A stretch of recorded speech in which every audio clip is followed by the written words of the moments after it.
Hello, my nerd herd. Mr. Mega Game Nerd back, and today I will be starting a new series of videos that will hopefully take off. This will be the first episode of what I would like to call Arkham Action Adventures. Before anyone asks, no, I will not be turning this channel into an Arkham focused channel. I still intend to do the usual Let's Plays or the occasional discussion video, but I wanted to find a project that would force me out of my comfort zone and stretch my creativity a little bit.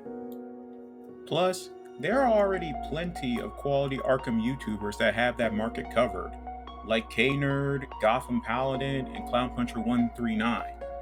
Also, if you're an Arkham fan or a fan of DC or Batman in general, subscribe to these guys. They actually produce very good content. Anyway, I have spent a lot, and I do mean a lot, of time playing these different games, getting familiar with the combat systems, and noticing the small differences between each entry.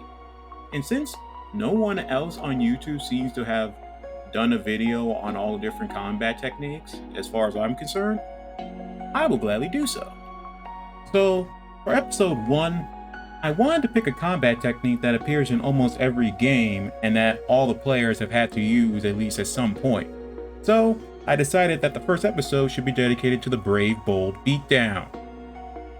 Or just a beatdown for you boring people. Now, some of you may be wondering, why, on God's green earth, would I give the beatdown a ridiculous name like this? I have a couple reasons. One, because it's fun. I love anime, and I love the trope in anime where a character has to announce their special move as they're doing it. Two, it's clearly an obvious reference to one of my favorite interpretations of Batman, Batman the Brave and the Bold. Seriously, any Batman or DC fans out there need to watch this show. It's action-packed, funny, surprisingly serious at some times, and it's a great representation of what DC was like during the 50s and 60s. And my third reason for the name I chose was because of how the beatdown move works. By nature, the beatdown is useful, but it's extremely risky. The whole purpose of it is to focus on one particular enemy while constantly keeping track of everyone else that's around you.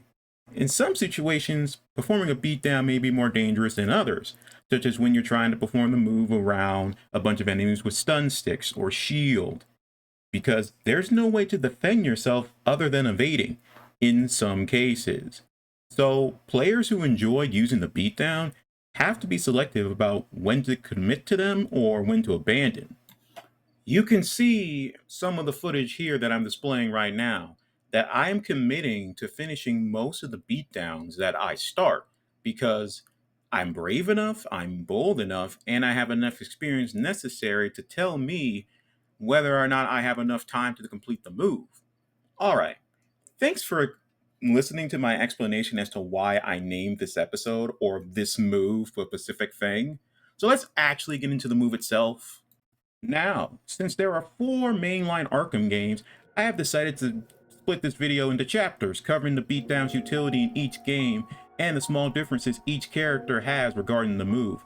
And no, Suicide Squad is not an Arkham game. Most people who played the Arkham games don't consider it that, so I don't consider it either. And if anybody out there does, I will find a way to slap you across the internet. Anyway, Arkham Asylum does not feature the beatdown move, so we'll be skipping that one and going straight into Arkham City. Arkham City, the game that revolutionized both the Arkham series and superhero games in general. This game introduced a ton of gameplay elements that will become pillars of the franchise. One of those pillars being the beatdown attack, a move that focuses on delivering quick but staggering blows to a single target before knocking them out. This method is very useful for armored enemies when a combo takedown is not available, and is essential for taking out Titan enemies. Thankfully, the game allows you to start a beatdown, counter enemies while they're coming at you, and still continue the beatdown by immediately attacking the original victim. If you hit someone else or wait too long, then the stun animation will end, and the next attack will be a simple strike. In City, Batman's Brave Bolt Beatdown is the best amongst all the characters. His beatdown is faster and stronger and does not have a dumb-ass slow wind-up animation when starting the attack. Confused? Let me explain. In this entry, Catwoman, Robin, and Nightwing start their beatdowns with a slower lunge attack before initiating the rapid punches. More often than not, I get hit during those animations since I cannot initiate a counter during that lunge attack. You must keep this lunge in mind whenever you are using any of these characters in Arkham City specifically. We will go into how these characters change in Arkham Knight in a bit, but first, let's take a quick detour and talk about Arkham Origins for a bit. Run, or I will hurt you. In Origins, Batman is meant to only be in his second or third year of crime fighting, so one would expect this Batman to be faster, stronger, and more brutal since he has not learned how to toe the line just yet. However, Warner Bros. Montreal decided to make this Batman even slower than he's been in all the other games. Every attack feels sluggish, like there's a small amount of wind-up before the actual striking animation starts. Now, one could argue that the Origin suit is bulkier and heavier, so Batman would naturally be slower. That makes sense, but this change has worsened the combat system overall, because you cannot get away with the same tricks you used in Asylum and City with all the timing being off. Mind you, I originally played this game on the PS3, so you can only imagine how bad the gameplay looked on there. I'm using the PC version for this footage, and oh my god, it is insane how much better it feels. Batman is still slower, but everything is so much smoother and not choppy. I could never play Origins on a console ever again now. I am sticking with PC on this. So, other than being slower, Batman's beatdown is pretty much the same in this game. Deathstroke's beatdown is the same as Robin's, only his starting wind-up move is definitely faster than Robin's. However, his stun move is slower, so please keep that in mind when playing as Deathstroke. By the way, quick rant.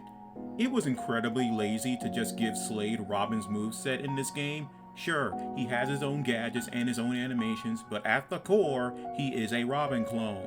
Why would a legendary assassin carry one of the least lethal weapons in the world? Hell, in the comics, when Tim Drake, the third Robin, is asked by the Lady Shiva to pick a melee weapon for his training, Tim chooses the bow staff because it is the least lethal. Why not give Slade his sword in combat? We see him using it in the boss fight, and you already had animations done thanks to the final Clayface battle where you fight his clay demons with a sword. So, why even bother putting Deathstroke in this game if he's just going to be a copy of someone else? Alright everyone, I'm sorry, rant over, let's move on. Now remember when I said that I expected a younger Batman to be faster? Well, the game technically gave me that with the Bruce Wayne character. Bruce fights exactly like Batman, as he should, but he does have his own exclusive animations, some of his own gadgets, and he is so fast. He is the fastest character in Origins, and I love playing combat arenas with Bruce despite the limited gadget selection. Seriously, how is the superhuman Deathstroke not as fast or faster than this guy? Alright, that is enough hating on Origins. It's not bad, it's just really frustrating. We'll get into more details about this once I do my Arkham Origins Let's Play in December. Until then, let's move on to the last mainline Arkham game. In Arkham Knight, the beatdown is the best it has ever been, and thankfully Catwoman, Nightwing, and Robin have faster wind-ups, and Robin even switches to his fist after the wind-up is over. Now here's a trick that you can technically use in Arkham City, but it's not as easy or as smooth as it is here. When performing the beatdown, enemies can still attack you obviously, and you can counter and continue the beatdown as I've explained before. However, Arkham Knight features a lot of enemy types that require different strategies to defeat.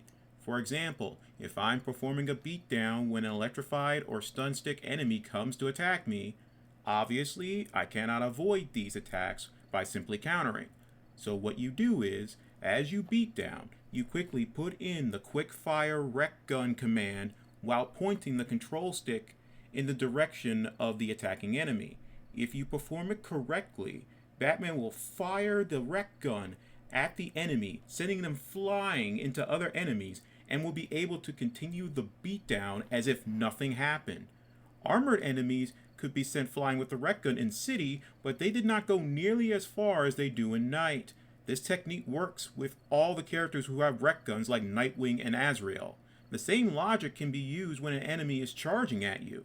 Luckily, you don't have to aim it in this scenario. If an enemy is charging at you, all you have to do is activate the quickfire battering command, and Batman will do his spin animation, and the batarangs will automatically go for the charging enemy and knocks them out instantly. I won't even bother talking about Azrael in this game since he's just a clone of Batman and he plays exactly the same, but I will discuss the other Batman clone for a little bit. Since Batgirl is slimmer, she is faster than a lot of the other playable characters, but not as strong. This is most obvious whenever you do one of her last second counters and the enemies don't go nearly as far. Because of that lack of strength, Batgirl's beatdowns tend to require more hits than some of the other playable characters do before the enemy is knocked out, so please keep that in mind. Now, let's get to the worst beatdown in the series so far. Harley. Oh my god, where do I start? Let me get this out of the way first. I appreciate that she has her bat with her, but she does not use it as her main means of combat, like Nightwing does with his Eskrima sticks or Robin with his bow staff. Almost all of her moves and animations are stolen from Catwoman with some small differences, so what's even the point of making her playable? Now, as far as her beatdown is concerned, it is just garbage to me. Once again, we have a character with a slow windup, only this time the actual beatdown is slow as well. Look at how long it has taken me just to finish a beatdown. Now, since Harley is using a bat, she only needs a few hits to finish the job, but that doesn't matter if you can only get 2 hits in before someone comes in from behind you to distract you. Finally, we're near the end of this video. Let's talk about Red Hood. Despite being the strongest member of the Bat family, Red Hood is still pretty fast, and I hesitate to call him a clone, since I notice he's incorporated moves from Nightwing and Robin and a couple of Batman ones, but that actually makes a lot of sense. Bruce did train all 3 of those boys, so they would naturally share some of the same moves between each other. Besides, Red Hood is plenty unique on his own, since he has 2 beatdown moves. The first is the typical one that requires you to stun an enemy with the circle or the B button, depending on what console you're playing on, but the other one starts differently. Red Hood has access to stun grenades that he can throw at enemies from a distance, and when you do so, you can start a beatdown on that stunned enemy by firing bullets at them from said distance. You can still defend yourself and resume the beatdown like you would a typical one. This move is incredible and unique to Red Hood, so I personally think Mr. Hood has the best beatdown in this whole game. But that was not the point of this video. I just wanted to demonstrate how a single mechanic can have so many variations between different games and different characters. But please everyone, let me know what you think. Do you like the beatdown, or do you go out of your way to not use it? Do you do the stupid thing like I do and name some of these different moves yourself? If there are any other combat techniques that you would like me to discuss, then please let me know in the comments. And please like and share this, everyone. I really want to see what the broader YouTube audience thinks of this one. I kind of want to make this like how I did that Suicide Squad discussion where it took off out of nowhere. But as always, I hope you all have a great day. Stay safe, cool, watch out for each other, and I will see you all later. Peace.